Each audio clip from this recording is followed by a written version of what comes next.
When we think about food, we often think about, how good something's going to taste, or how it's going to feel in the mouth, or how good it looks, or even how good it smells, how complicated it was to make, or, whether my guests are going to enjoy it, that kind of thing.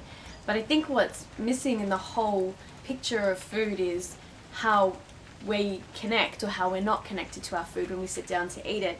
And if you look at the state of health in our nation and in the world, I feel what's missing is that just stopping and connecting to the food, and actually allowing that connection to help with the whole assimilation and breaking down of that food.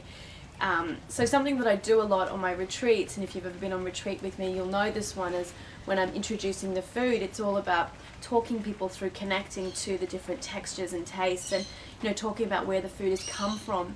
And really all of these things bring about a sense of a connection to self. And when you talk about food, really you're talking about yourself, because we eat 3 meals a day. That food's going to go inside of you, and there's that sense of connection.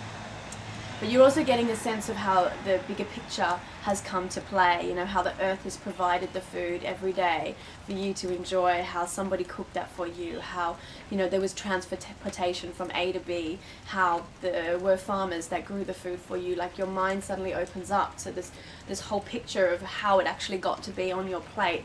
And really at that point bringing in a sense of gratitude, like thank you. And actually just stopping and going, thank you for this food that's in front of me.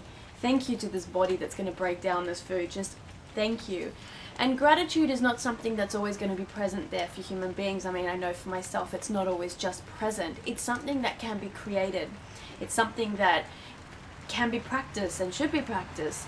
And if you think about the religious kind of connection to saying grace before a meal, where the family sits down together and says, thank you for this meal. Take the religious aspect out of it. It's a beautiful opportunity for any group of people just to stop, connect with themselves, connect with the people around them, and connect to the food that they're about to eat, and just say thank you. Thank you for this meal. And I really do invite you to take on the practice of gratitude as a practice, because you're not always going to feel it. I'm certainly not always feeling it.